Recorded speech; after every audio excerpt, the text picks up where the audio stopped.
مرحبا متابعيني، شلونكم؟ اليوم اريد اسوي المكدوس الفاصوليا الخضراء على طريقتي. مكدوس الفاصوليا الخضراء السوري، طبعا هذا مشهور ويحبوه هواي اهل سوريا. هنا حقول لكم المقادير.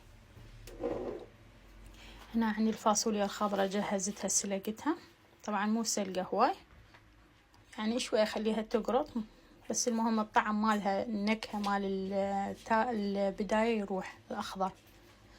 وهنا محضرة الجوز، وهنا محضرة الفلفل، العفو الثوم. هنا محضرة الملح، هنا محضرة معجون الفلفل. هنا طبعا نسوي احنا معجون، هذا مشتريته من الماركت.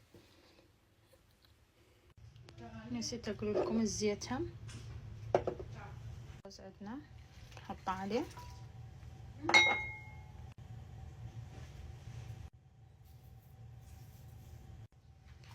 ونخبطه خبطه خبطه خبطه خبطه.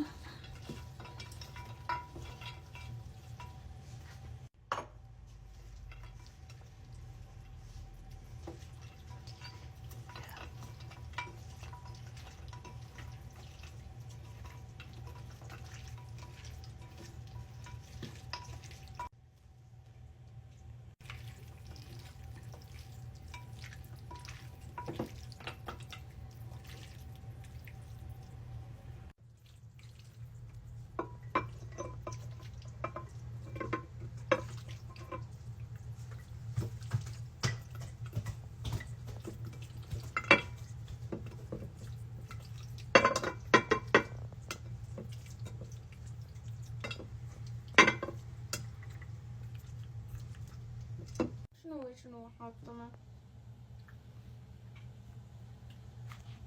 شو جاي يسوي؟